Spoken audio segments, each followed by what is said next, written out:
सर्वोद्धारक समर्थ सद्गुरु श्री चैतन्यानंद सरस्वती नाना महाराज की जय। समर्थ सद्गुरु श्री काका महाराज की जय। नर्मदा माता की जय। नर्मदे।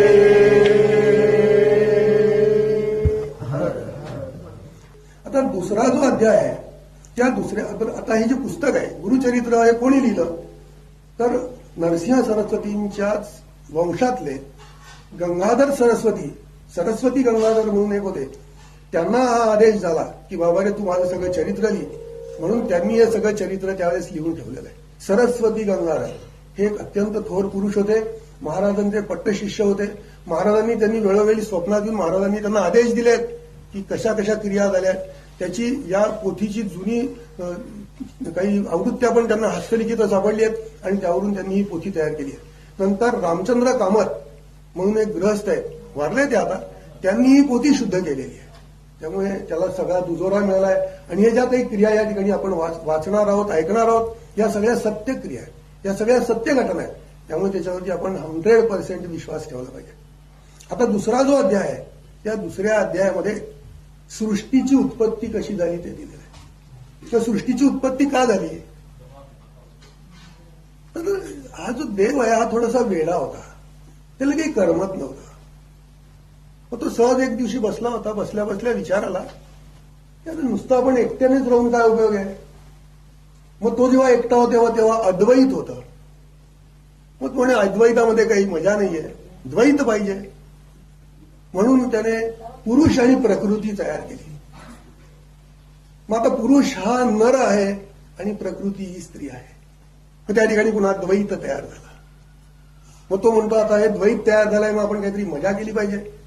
म्हणून त्याने सृष्टी निर्माण करायला सुरुवात केली. म्हणून नर आणि मादी, पुरुष आणि प्रकृती यांच्यापासून पुन्हा मग पुढे सुरुवात झाली. आणि मग या द्वैतातून पुन्हा अद्वैत तयार झालं. मग एकाचीच निर्मिती झाली. हे जे द्वैत होतं या द्वैतांचं जेव्हा एकीकरण झालं तेव्हा एकीकरण झाल्यानंतर पुन्हा अद्वैतच आलं. पण त्या अद्वैताला परत वाटलं की नाही आपण एकट्याने राहून काही उपयोग नाहीये, म्हणून त्याने परत द्वैत तयार केला. अशा रीतीने ही सगळी सृष्टीची निर्माण झाली. मग ही सृष्टी निर्माण झाल्यानंतर त्यांनी युग तयार केले. मग त्या युगांमध्ये कोणते कोणते युग आले. मग त्या युगामध्ये आला एक सत्ययुग आलं. सगळ्यात पहिलं जे युग आलं ते सत्ययुगाचं होतं. दुसरं युग जे आलं ते त्रेतायुगाचं आलं. तिसरं युग आलं ते द्वापार युगाचं आलं. आणि आता आपण पाहतो आपण ज्याच्यात जन्म घेतलाय ते कलियुग आहे. सगळ्यात श्रेष्ठ जर का कधी असेल तर कलियुग आहे. कारण अत्यंत अत्याचारी अशा प्रकारचं युग आहे. पण त्याला श्रेष्ठ का म्हटलं माहितीये का. या कलियुगामध्ये फार लवकर देव मिळतो. सत्ययुगामध्ये देव मिळण्यासाठी लाख वर्ष प्रतीक्षा करावी लागायची, तेव्हा देवाचं दर्शन व्हायचं. द्वापार युगामध्ये पण बरेच वर्ष लागायचे, त्रेतायुगात पण तसंच लागायचं. पण या कलियुगामध्ये परमेश्वराने आपल्याला का जन्म दिलाय तर इन्स्टंट, लवकरात लवकर बाबा तू माझ्याकडे ये. 60 वर्षाचं 70 वर्षाचं वय आहे, पण एखादा असं सांगतो की नाही मला देवाचं दर्शन झालं. आता तुमच्यात सुद्धा अनेक लोक आहेत, कोणी नानांना पाहिलं नाहीये पण ते सांगतात नाही नाना महाराजांचं आम्हाला दर्शन झालंय. का तर तुम्ही भक्तिभावाने त्यांच्यापर्यंत पोहोचू शकतात आणि ते लवकर आहे, इन्स्टंट आहे. जसं बाजारात गेलं की पटकन आपल्याला काय मिळणार आहे, कचोरी मिळणार आहे ताजी. तसं हे ताजी कचोरीच आहे. देव लवकर मिळणं ही ताजी कचोरीचंच एक काम आहे. लवकर मिळतं देव. म्हणून नामस्मरण करायला पाहिजे. आणि या संबंध गुरुचरित्रामध्ये नामस्मरणाचंच महत्व दिलेलं आहे. परमेश्वराच्या लीला त्यांनी अखंड दिलेल्या आहेत, भरपूर दिलेल्या आहेत, पण त्याच्यामध्ये त्यांनी नामस्मरणाचं महत्व फार मोठं आपल्याला दिलेलं आहे. तर प्रत्येकाने नामस्मरण करावं. गोंदवलेकर महाराज काय म्हणायचे माहितीये का, किती नाम घ्यावं, किती घ्यावं तर तुमच्या ओठाचा रंग आहे ना तो विडा खाल्ल्यानंतर जसा रंगतो तसा नामाने रंगला पाहिजे, असं गोंदवलेकर महाराज. आणि नाना महाराजांचं तसंच होतं. नाना कमी बोलायचे पण सतत नाम होतं. नानांचे जर ओठ जर तुम्ही पाहिले असते ना तर तुम्हाला नेहमी लागले असते की ते गुलाबीच होते, ते लालच होते. आणि त्याला कारण होतं ते सतत नामस्मरण करायचे. गोंदवलेकर महाराज पण असं सांगायचे, किती नाम घ्यावं. सकाळी 7,000, दुपारी 3,000 आजोबा, आणि संध्याकाळी 7,000. म्हणजे किती झालं सांगा, 17,000 नाम घ्यायचं आहे दिवसभरात. 17,000 नाम. आमची आई म्हणते की कसं घ्यायचं, माझ्या हातून तर मोळा पडून जाते. I am running 85, what I can do. असं माझी आई म्हणते.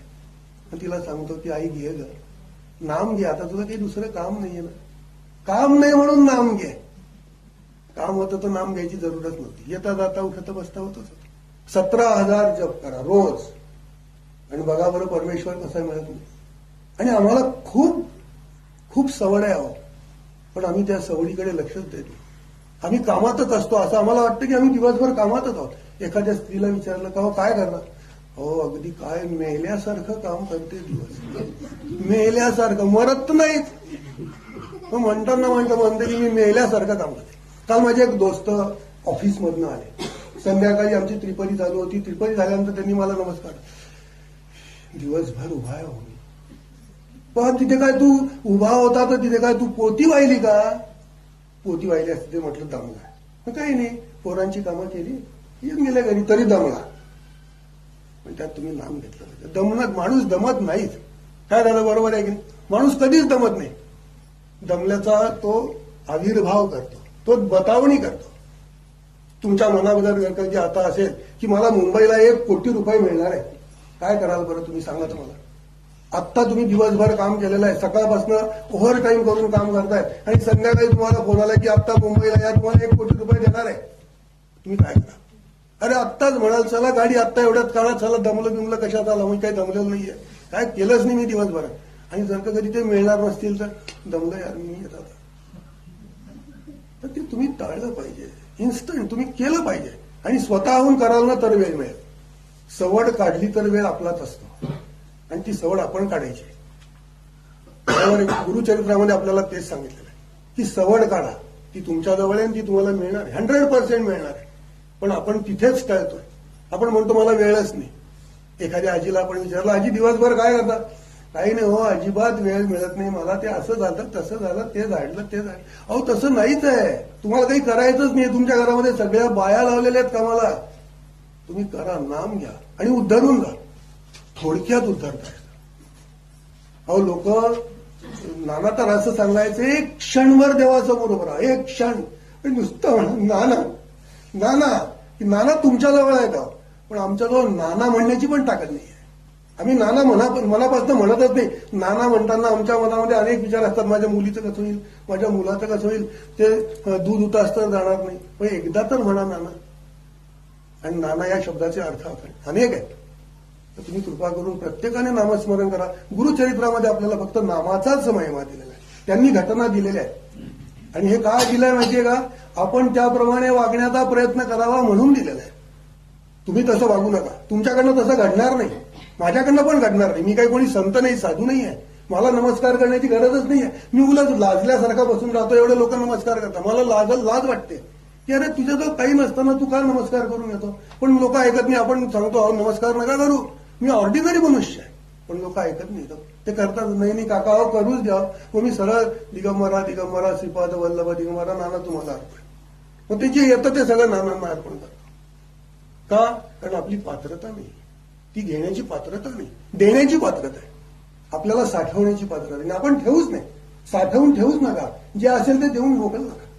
तुमच्याजवळ जे काही परमेश्वराने दिलेलं आहे ना, ते सगळं द्या, आणि ते सगळं मोकळं करा. आणि जेव्हा आपण मोकळं मन करतो ना, तेव्हा शुद्ध होतो. बरोबर आहे की नाही. आपण एखादा काही आपल्याला त्रास होत असेल तर आपण एखाद्या वरिष्ठ माणसाकडे जातो, आणि आपल्या मनातलं सगळं जे काही असेल नसेल ते बोलून मोकळं होऊन जातो. का, नाही इथे बोलल्यानंतर ना माझं मन मोकळं झालं. मग तसंच तुमच्याजवळ जे काही साठवून ठेवलंय ते द्या. नाना एक उदाहरण द्यायचे, माठाच्या पाण्याचं उदाहरण द्यायचे. ते म्हणायचे माठ भरलेला आहे. कशाचा बनलेला आहे माठ, मातीचा आहे, तो भरलेला आहे. पण तो जर का कधी सतत तसाच ठेवला आणि त्यातलं पाणी जर तुम्ही वापरलंच नाही तर काय होईल त्या पाण्याचं. 8 दिवसानंतर त्या पाण्याला वास यायला लागेल. येईल की नाही सांगा. मग काय केलं पाहिजे आपण, मग तो नुसताच विसळायचा, पाणी फेकून द्यायचं आणि परत भरून ठेवायचं का, नाही. त्या पाण्याचा आपण त्याचा चांगला उपयोग केला पाहिजे, सदुपयोग केला पाहिजे. मग काय करायचं, ते पाणी आपण वाटायचं. त्या माठातलं पाणी तुम्ही सगळ्यांना वाटा, आणि नंतरच पुन्हा त्याच्यात तुम्हाला ताजं पाणी भरते. मग आता ते जे पाणी आहे ते पाणी म्हणजे काय आहे, तर ते नाम आहे. अखंड नाम आहे, भरलेलं आहे, होतो ते नाम तुम्ही सगळ्यांना वाटा. म्हणजे तुम्हाला परत नाम घेता येईल आणि ते त्या मठात साठवून. असं नाना नेहमी म्हणायचे. तर तुमच्याजवळ जे चांगलं आहे ना ते वाटा, मग माठासारखं राहा. माठातलं पाणी वाटा, ते अशुद्ध होणार नाही, त्याला वास येणार नाही, गंज लागेल नाही तर त्याला. काही दिवसानंतर आपण म्हणू अरे यार काय ना सडका वास येतोय, आपण पिणार नाही. म्हणून जे आहे ते वाटायचा प्रयत्न कर. नाना नेहमी हेच सांगायचे. म्हणून त्याप्रमाणे आपण वागायचा प्रयत्न करू. पण ही जी पोथी लिहिली आहे ही सरस्वती गंगाधरांनी लिहिलेली आहे. हे नरसिंह सरस्वतींच्या कालावधीतले होते, त्यांच्याच वंशजांपैकी आहे. आणि ही पोथी नरसिंह सरस्वतींचा अवतार झाल्यानंतर बरेच वर्षानंतर लिहिली गेलेली आहे. मग हे कसं झालं? आता नरसिंह सरस्वतींचे ते वंशजच आहेत, पण नरसिंह सरस्वती त्यांच्या स्वप्नात येत होते आणि त्यांनी हे सगळी आख्यायिका त्यांनी कथन केलं आणि या लोकांनी हे सगळं लिहून ठेवलं. आणि नंतर मग काय झालं की कुठेतरी या दक्षिणेकडे कोणत्या तरी एका गावामध्ये यांच्या सगळ्या पोथ्या मिळाल्या, हस्तलिखित मिळाली जुन्या काळची. तर ती कानडी भाषेतली होती, खडकांची. तर ही सगळी कानडी भाषेतली होती आणि त्या कानडी भाषेचं मराठी भाषांतर करून मग या पोथ्या आपल्या समोर या ठिकाणी कामत वगैरे या प्रभूतींनी आपल्या समोर आणून ठेवण्याचा प्रयत्न केला. आता दुसऱ्या अध्यायामध्ये आपण त्या ठिकाणी पाहिलं तर या ठिकाणी काय झालेलं आहे की उत्पत्ती कशी झाली तर आपण पाहिलं आता की बुवा एक होतं, एक तेज होतं. त्या तेजापासून काय निर्माण झालं? ते तेज अद्वैत होतं, एकच होतं. जिथे एकोहम असतं ना ते अद्वैत आहे आणि जिथे द्विकोहम आहे त्या ठिकाणी द्वैत आहे. आता नाना असं म्हणतात की तुम्ही अद्वैत शिका. आता रोज मानस पूजा करतो. आज 40 वर्ष झाले नानांच्या सहवासात राहायला मिळत आहे आणि नाना रोज पूजा करून घेत आहे. मी करतोय असं नाही आहे, नाना करून घेत आहे. तर पूजेच्या वेळेस नाना समोर बसतात, आपण डोळे मिटायचे, नानांना सगळं अर्पण करायचं. नाना बोलतात, संवाद करतात. आपली तेवढी पात्रता आपण तयार करायची की एखाद्या एवढ्या मोठ्या संतांशी बोलायचं, मग नामस्मरणाने शुद्धीकरण होतं. मग नाना आपल्याशी बोलतात.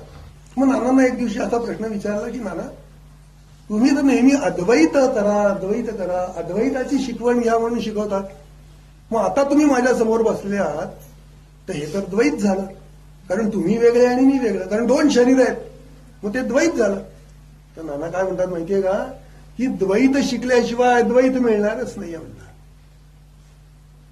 म्हणून पहिले द्वैत शिका, द्वैतात राहण्याचा प्रयत्न करा. मग द्वैतात राहून तुम्ही काय करा?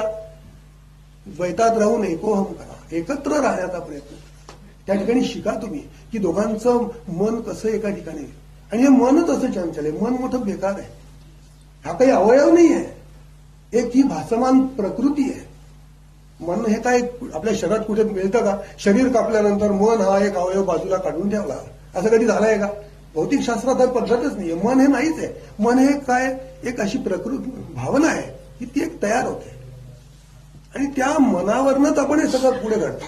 त्या मनाला शुद्ध करण्याचा प्रयत्न. मग 2 जीव जेव्हा एकत्र येतात तेव्हा ते मनाने शुद्ध असायचं आणि ते मनाने जर कधी शुद्ध असतील ना तर त्या द्वैतातून अद्वैत निर्माण होतं आणि ते अद्वैत अत्यंत उत्तम असतं. हे नाना तेच शिकवण्याचा प्रयत्न करतात. रोज बसतात, रोज त्यांच्याशी संवाद असतो. सकाळी एक वेळ अशी असते की त्यावेळेस असं वाटतं की केव्हा एकदा आपण पूजेला बसू आणि नानांची मानस पूजा करू आणि नाना आपल्याशी बोलतील. असं प्रत्येकाला झालं पाहिजे. भूक लागली की मनुष्य ऑटोमॅटिक स्वयंपाकघराकडे वळतो की नाही सांगा? मग बायको विचारले का हो का आलात आत? किती वाजले? तुला काही समजतं की नाही? मग ती म्हणजे हो 5 मिनिटं थांबा, मी करतेच आता फोडणीच देते आणि असं करून ते होतं सगळं. पण तेव्हा सुद्धा कसं शांततेने असतं. ओरडाआरडी गेली तर बायको मग मीठ टाकून जास्त टाकून देत आहे की नाही? आज मेला तू कडक बोलला नाही घे मीठ जास्त, असं घे. मग त्याच्यापेक्षा कसं आहे शांततेने जर घेतलं तर स्वयंपाक तर चांगला होतो. आणि ती बाई जी असते ना ती स्वयंपाक करताना देवाचं नामस्मरण करते. मग ती नामस्मरण करताना जर हा भाऊ मध्ये गेला आणि हा काही बोलला तर तिचं नामस्मरण भंग पावतं आणि मग ती मीठ जास्त टाकून देते, तिखट जास्त टाकून देते, मग बेचव होतो स्वयंपाक. तसा हा संसाराचा आहे. म्हणून द्वैतातून अद्वैत होताना बघा लक्षात ठेवा, द्वैतातून अद्वैत होताना खूप चांगल्या पद्धतीने जर झालं तर पुढची पिढी निर्माण होताना ती खूप चांगली होते. म्हणून ज्यावेळेस तो संयोग असतो ना त्यावेळेस दोघांची मनं अत्यंत छान असायला पाहिजे आणि मग त्यातनं जी नवीन पिढी निर्माण होते त्या नवीन पिढीला त्रासच होते. आज बघा कलियुगामध्ये आपल्याला नवीन पिढी चांगली मिळतच नाही. ती आई वडिलांना विचारतच नाही. आई वडील अगदी मोठ्याने वा वा माझा मुलगा किती चांगला आहे, पण काही नाही हवा. तो थोड्या वेळानंतर ती परत अशी येते आणि सांगते नाही हो काल मी काहीतरी बोलून गेले, तो ऐकतच नाही माझं. माझ्याकडे येतच नाही, मला विचारतच नाही. त्याला एक कारण आहे की स्वयंपाक करताना ती स्त्री देवाचं नामच घेत नाही. आता मी जिथे जिथे जातो तिथे तिथे सांगतो की बाबा रे तुमच्याकडे जेवायला येणार आहे, अट एक आहे, देवाचं नामस्मरण करून स्वयंपाक का, तर तुम्हाला पण सत्वगुण मिळेल आणि मला पण त्याच्यातला अंश मिळेल थोडा. माझं काहीच नाही आहे, तर कृपा करून तुम्ही मला देण्याचा प्रयत्न करा.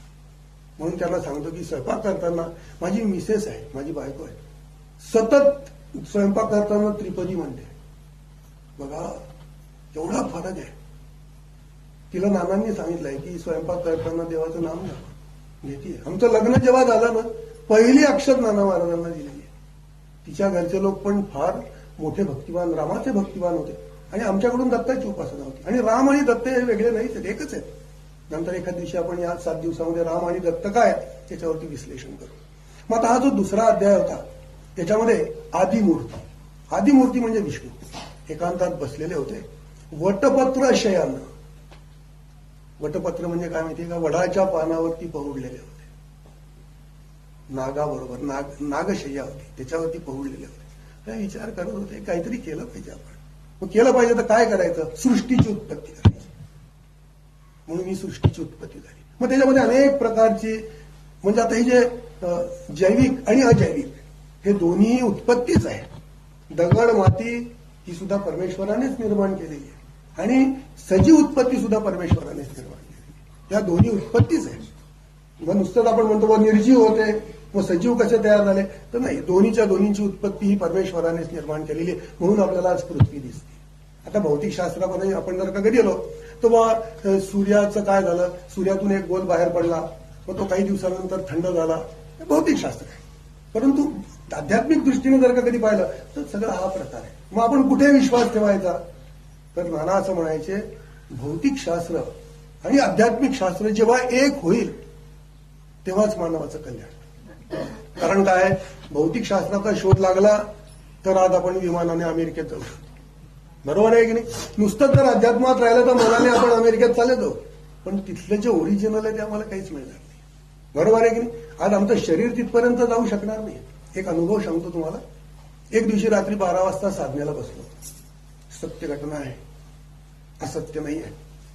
12 वाजता साधनेला बसलो. शरीर जळगावलाच होतं आणि जो आत्मा होता तो फिरत फिरत फिरत कुठे गेला, कोल्हापूरला गेला. कोल्हापूरच्या देवीच्या मंदिरात गेला. कोल्हापूरच्या देवीच्या मंदिरात गेल्यानंतर ज्यावेळेस तो आत्मा तिथे गेला, पवित्र आत्मा, आत्मा पवित्रच असतो. शरीर अपवित्र आहे पण आत्मा फार पवित्र असतो. तो जेव्हा तिथे गेला त्यावेळेस पहिला दरवाजा उघडला गेला. कोणता, महालक्ष्मीच्या मंदिराचा पहिला दरवाजा उघडला गेला. तो आत्मा दुसऱ्या दरवाजावर गेला, दुसरा दरवाजा उघडला गेला, तिसऱ्या दरवाजावर गेला, तो तिसरा दरवाजा, चौथा दरवाजा उघडला गेल्यानंतर तो आत्मा त्या देवीच्या समोर जाऊन बसला. शुद्ध आत्मा तिथे बसल्यानंतर कुंकुमार्चन झालं. अर्धा पाऊण तास, 1 तास कुंकुमार्चन झालं, जप झाला. तो देवीचा जो काय त्याचा नवाचा जप तो झाला.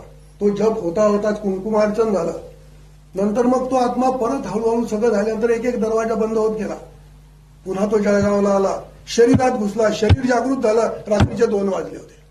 घड्याळात पाहिला रात्रीचे 2 तास हा आत्मा बाहेर भरकटत होता. शरीर निस्तेज होतं पण पवित्र शरीर होतं. त्या शरीरामध्ये तो परत आत्मा आला, जाग आली, पाहिलं तर रात्रीचे 2 वाजले. अजून सुद्धा शहारे नाही. सत्य घटना आहे, खोटं नाही सांगा.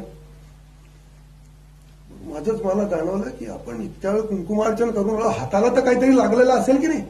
मग हाताला पाहिलं तर कुंकू नव्हतं. विश्वास नाही बसला माझा, काय खोटं आहे सगळं. पण नाशिकला जसे नाना महाराज आहेत त्यांच्याच टोळीचे एक सद्गृहस्थ अग्रवालजी म्हणून आहेत. एक दिवस त्यांच्याकडे गेलो होतो. त्यांना मी ही सगळी हिस्ट्री सांगितली. माझ्याजवळ लिहिलेला आहे सगळा अनुभव. त्यांना हे सगळं सांगितलं तर त्यांनी मला काय सांगितलं, म्हणजे मला उमजावून दिलं की हे जे काही घडलं हे सगळं सत्य आहे. मग म्हटलं माझ्या हाताला का लागलं नाही. अहो म्हणे तुमचं शरीर जळगावलाच होतं, आत्माच फक्त गेला होता. शरीरासकट जर तुम्ही गेला असतात ते शिका, शरीरासकट जा. फक्त आत्माच गेला होता त्यामुळे आत्म्यालाच लागला. आत्मा पवित्र आहे. तुमच्या शरीर नव्हतं त्यामुळे शरीराला तुम्हाला काही दिसणार नाही, पण आत्मा मात्र तुमचा कुंकानेच भरमटलेला आहे. काय पवित्र आता. आणि जे मला मिळतंय ते तुम्हाला मी सांगण्याचा का प्रयत्न करतोय, इतकं पवित्र व्हायचा प्रयत्न करा.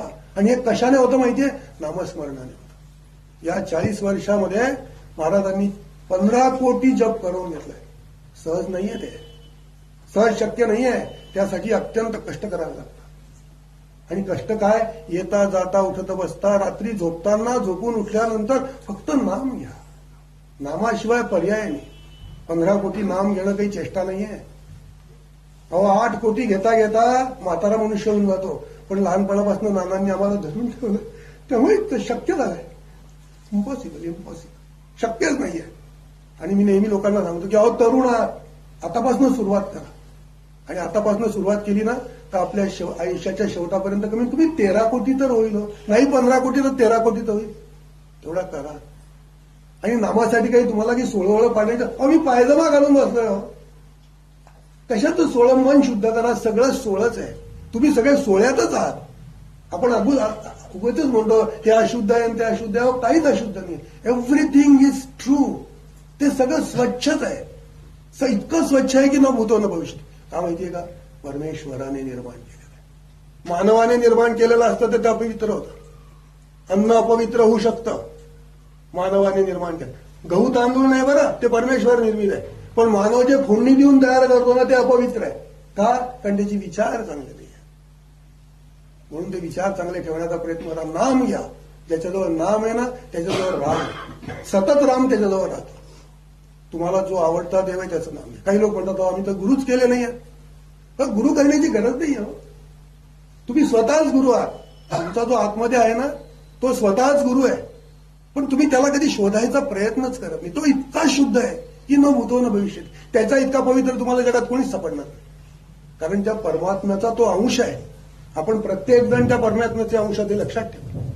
आणि आम्ही तिथेच चुकतो. आम्ही त्या परमात्म्याला कधी जाणण्याचा प्रयत्नच करत नाही. आणि परमात्म्याला जर का कधी आम्ही जाणणार नाही तर आमचा आत्माच आम्हाला समजत नाही. म्हणून आम्ही आमच्या आत्म्याला जाणण्याचा प्रयत्न केला पाहिजे. हे जे शरीर आहे ना हे शरीर नुसता कोश दिलेला आहे. घाणेरडा कोश आहे. रक्त मांस पूर धीर यांनी भरलेला आहे की नाही सांगा? अहो कापात यातनं रक्त येतं. काही जखम झाली ती जर का ती पिसळली पू तयार होतो. त्याच एवढ्या चांगल्या आहेत आणि त्यालाच आम्ही फक्त पोचतो. त्या शरीरालाच पोचतो. त्या शरीराला आत्म्यासारखं पवित्र करण्याचा प्रयत्न करा. आणि ते फक्त नामाने होईल. कशाने होईल आजोबा? नामाने होईल. आम्ही नाम घेतलं पाहिजे. आम्ही नाम घेत नाही त्यामुळे आमच्याजवळ राम राहत नाही. आणि राम राहत नाही आमच्याकडनं काम होत नाही. आम्ही काम केलं पाहिजे. अहो काम काय करणार? काम करता करता नाम घ्या. बरोबर आहे की नाही? आणि आम्ही त्या ठिकाणी चुकलो. आम्ही नाम घेतलं पाहिजे. नामाला फार महत्व आहे. नाना महाराजांनी कधी पारायण करायला सांगितलं. असं म्हणाले नाही गुरुचरित्र वाचा, उपवास करा. आज आमचे बंधू येतात. आम्ही ते 7 दिवसाचे उपवास केले. अरे उपवास करून शरीर खराब झालं, ताकद गेली. 8व्या दिवशी डॉक्टरकडे गेला. डॉक्टरने म्हटलं ब्लड प्रेशर कमी झालं. काय केलं होतं तुम्ही? 8 दिवस उपवास. डॉक्टर वेड्यात करतो. काय बावळ्यात माणूस द्या. अरे रोज खा पी 2 वेळ चांगला जेव, पवित्र अन्न जेव आणि शरीर तष्टपुष्ट ठेव आणि नाम घे. नामाने पवित्र कर. उपवासाने पवित्रता कधीच येणार नाही. मी प्रत्येकाला सांगतो. पोथी वाचल्याने पवित्रता येणार नाही. मन शुद्ध करा. आणि पोथी का वाचायची? तर तसं वातावरण आपण निर्माण करायचं. पवित्रतेचं वातावरण आपण सकाळी पाहिलं. हो टाचणी पडली तरी आवाज दिली की शांतता होती. आता सुद्धा बघा ना, कोणाला खोकला नाही, कोणाला पडसं नाही, घरी झालेला असेल असं सारखं चाललं असेल, पण इथे आल्यानंतर सगळं शांत आहे. का? एक प्रकारची त्या ठिकाणी पवित्रता आहे. नामाचं महात्म्य आहे. प्रत्येक जणाने थोडंफार तरी नाम घेतलेलं असेल त्यामुळे ते सगळं नाम या ठिकाणी एकत्र जमलेलं आहे आणि ती अतिपवित्रता या ठिकाणी तयार आहे. आणि ही जी वास्तू आहे ना ही वास्तूच पवित्र आहे. मी ज्यावेळेस सगळ्यात पहिले या वास्तूमध्ये आलो त्यावेळेस मला अशी फिलिंग झालं होतं की या ठिकाणी कोणीतरी एखादे मोठे संत महात्मे या वास्तूत येऊन गेलेले.